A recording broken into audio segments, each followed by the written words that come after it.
Hello everybody, welcome back to another video. I'm hoping you guys are all having a fantastic day. So today's upload is going to be a video about a potential major pattern change that will be occurring. Now if you live across the eastern US and generally across the central US as well, you've noticed that it's been very warm. It's been not like what we saw in the first half of May. And there's been some really hot temperatures, especially close to Michigan, Ohio, Indiana, Illinois, Wisconsin, especially today. It's been very warm, very hot, very humid. Now, that seems to be the trend in the long range. However, there seems to be, if you recall, I made a video about a June cold blast, early June cold blast, a couple days ago, and now it seems as if that's coming to fruition, and it really will be. There will be a pattern change. It's gonna be brief, maybe just for the weekend, depending on where you live. A little bit, it's gonna change a bit, but generally through Friday through Tuesday, it's gonna be a bit chillier. But Friday through Monday, I should rather say, it's gonna be a bit chillier across the eastern United States. But after that, it's gonna warm back up. But this pattern change will be significant, as we're going from the 90s straight into the 60s. So it will be much more pleasant, as right now it's just getting a bit too hot for some. But again, 60s are a bit chilly for some as well. So it all depends on your preference, right? So if you guys like weather-related video or weather-related content, consider subscribing. I do all sorts of that type of stuff. It's obviously optional if you want to. Consider liking the video as well if you're a supporter of this channel. If not, it's perfectly fine. So let's take a look at the GFS.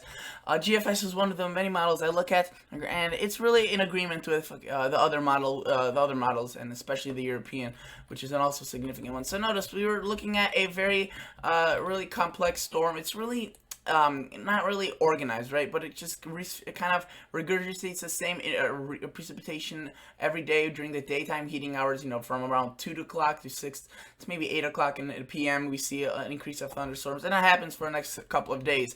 And with that, it's very hot. But notice that we have a low pressure right here. We're starting to develop across the James Bay area, kind of west of that area, across parts of Saskatchewan, Manitoba. Those areas, they're going to be seeing a cool down, or that's where the cool down kind of really starts showing up on the map. You can see those blue lines. That's very chilly air. You can see there's even snow. Now that won't be that cold down here, but you can see that the cool air that's up with those associated with the high pressure, or with that low pressure, really it's more of a low pressure system up to the north, but it's brought down by low pressure. You can see that it really chills things down. It will be especially drastic for areas like Michigan, where they seem to get the brunt of this. Especially Michigan and eastward seem to get a lot of this cooler air, right? It won't be anything damaging for the plants. Frost won't be occurring. Really doesn't seem likely. Maybe extreme northern U.S., but it's more of a just that that sharp contrast where we go from the 80s, 90s to a very chilly 60. Now that's perfectly fine. It's not going to be any killer frost. It's not that big of a deal. It's just something to warn about. So you can see, the amount of heat that is going on across the eastern and southern Canadian area is just absolutely ridiculous. This is 12 to 16 to 20 degrees above average in Celsius. You can see right there. So that's even more in Fahrenheit, close to 40 degrees in some areas. And after that, you can see there's a very defined vortex right there, and that swoops down into the eastern U.S. So if, for example, states like Michigan will really get a lot of this chillier air, and into parts of New York and into UP, Michigan. Notice it's not as significant as it kind of digs down into the central U.S. It starts dwindling, but it's definitely there. And we go from 20 degrees above average to 6 to 8 degrees below average. So that's a 28 degree change in Celsius. That's huge. That's massive.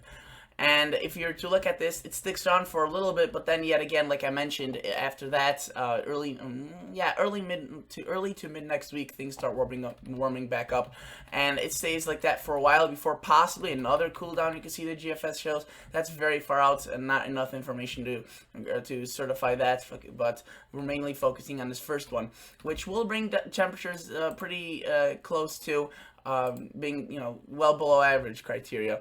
So if we were to look at this, again, very warm up until Saturday or Friday. You can see that's where it starts. We get 50s, 60s across the upper plains.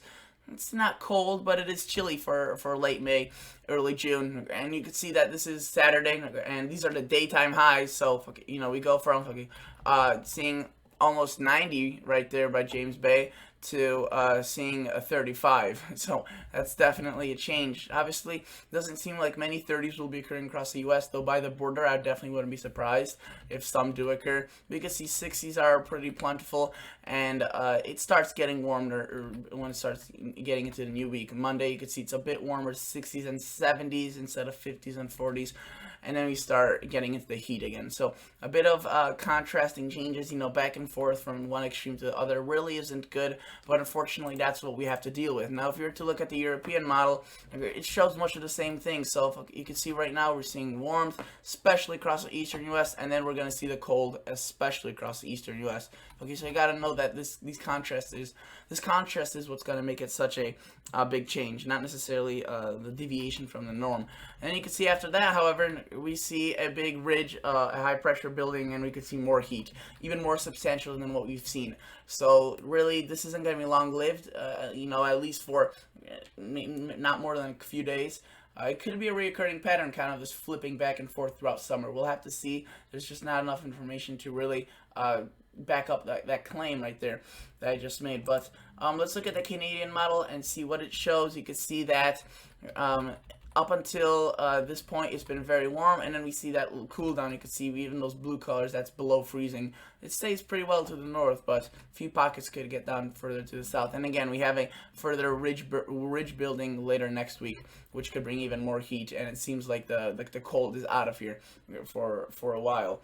It may come back, though, as the GFS indicated in its 384-hour outlook, that it may come back sometime later on. So that we'll definitely have to keep an eye out for that. But this weekend, for much of the eastern U.S., looks chilly. Really anywhere east of the Rockies and probably north of the Tennessee border with Alabama, Georgia, and Mississippi, we should really see a nice cool down. Even parts of the south could see a cool down. So that's definitely something that is welcomed by most. Now, if we were to look at let's go back to the GFS and let's see what the precipitation is going to look like. And let's just talk about that for a second, as it will remain pretty wet, depending on where you speak. I know the south has been pretty dry. Florida, Texas, and Louisiana, the coastlines have been pretty dry. But notice that some precip does make its way back in there. Now, it's not a ton, not many inches, but it's definitely, it's definitely significant enough to kind of maybe put a little bit of a dent in the drought, if you will, especially across the Carolinas. Are also pretty dry. You can see there could be some sort of tropical-like system occurring in the next 24 hours, actually, over there, next 24 to 48 hours. If we were to look at the HER model, we have this little spinny system right here, and you see those pockets of very localized, very high amounts of rain, and that could bring some pretty heavy rain to South Carolina. So that would be good news, obviously, but just too much at once is never a good thing. But look at this system right there. That's it's a very small, but it's well wrapped up. It's semi-organized, organized enough where it could be a concern. And you can see that thunderstorms are just firing up throughout most of the day. Notice how during the nighttime hours, slim to none, and then during the daytime it just peaks with little tiny freckles going around everywhere, just little tiny thunderstorms.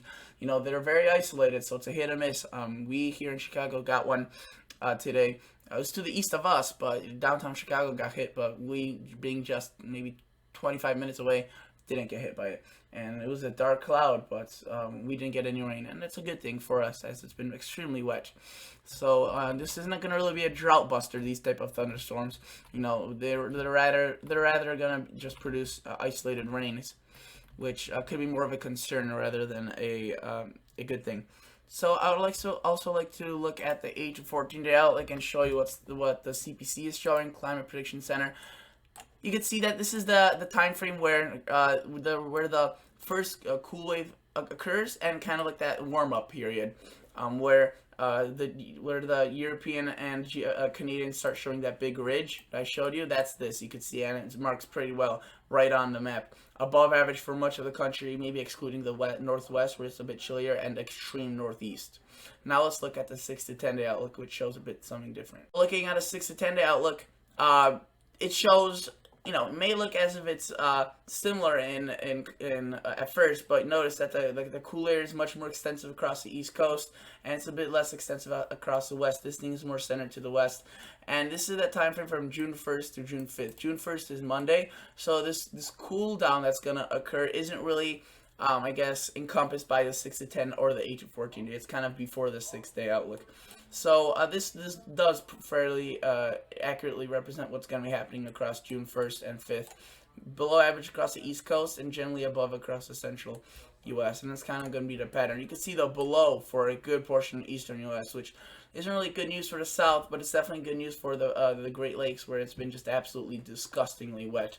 Now, I forgot to show you the 8 to 14 on the precipitation outlook on the 8 to 14 day, and you can see it's basically similar, just a little bit lesser of colors because they have less confidence. This is probabilities, so the higher the probability, the more confidence they have, and obviously it being farther out, they have less confidence. But generally, a very similar pattern seems to be kind of going on for generally a same, I guess, pattern change regime, if you will, where it's flipping from one to the other, but it's still considered a pattern change when we go from hot to cold, and that always will be. It's just that generally we could be seeing, I guess, a certain weather pattern change regime going on, where it's again flipping back and forth. Doesn't happen too often actually, where we see these abrupt changes, but we may be on the way to kind of we may be seeing these changes throughout the summer. We'll have to see. So thank you guys so much for watching. Consider liking the video. Consider subscribing to the channel. And I'll catch you guys in the next episode. So see ya. Bye.